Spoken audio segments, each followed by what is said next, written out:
botiga d'instruments que arregleu, 30 anys... No amb mentalitat de business, de fer un gran negoci, sinó estrictament d'anar sobrevivint, no? D'això, anar aguantant i... Bon dia i bona hora, encara que tingui pinta d'ultraguiri, que sé perfectament que no parla ni el castellà. Tothom, bon dia, bona hora.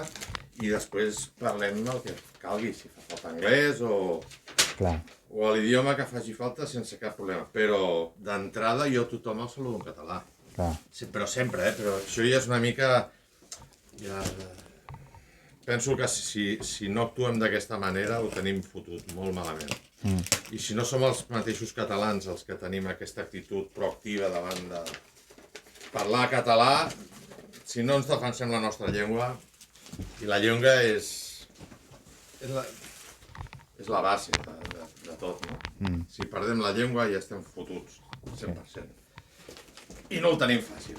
Però això passa fins i tot amb membres de la pròpia família, que veus que la gent no té aquest sentiment d'importància de defensar la llengua i d'intentar parlar el més correcte possible. I, evidentment, tots cometem errors i diem barbarismes i coses d'aquestes, però un mínim de respecte pel teu idioma l'has de tindre, no? Hem de militar, però de forma activa, no? Correcte. Però no xerrant, sinó demostrant-ho, quan t'entra algú i el senyor repartidor, que serà d'on sigui, al final ha d'aprendre a entendre els números en català, no? Si dic el meu DNI o el meu NIF, ha de saber com em diu en català.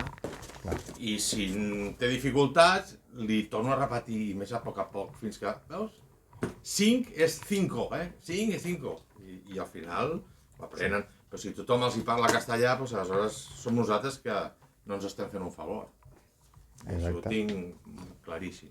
És intentar, no sé, tindre un respecte per la nostra cultura, és que si no, estem fotuts. Ho tenim difícil. I si tu veus a nivell general el que és l'ús del català dintre de places com Barcelona, és esgarrafidor i que la gent es queda, no sé, acollonida, no? Perquè ràpidament es passa a qualsevol altre idioma amb total facilitat, no?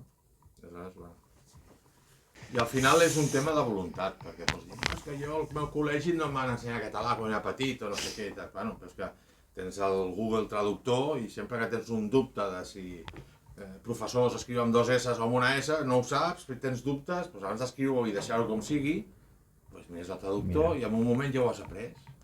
I cada dia és l'actitud que hem de tindre, de voler aprendre, no de català, de totes les coses de la vida, no? I tant. Doncs hem conegut a l'Àlex, que té aquesta botiga d'instruments aquí al barri de Gràcia, al carrer Monistrol, i que en aquest cas, a més, es preocupa i molt del català.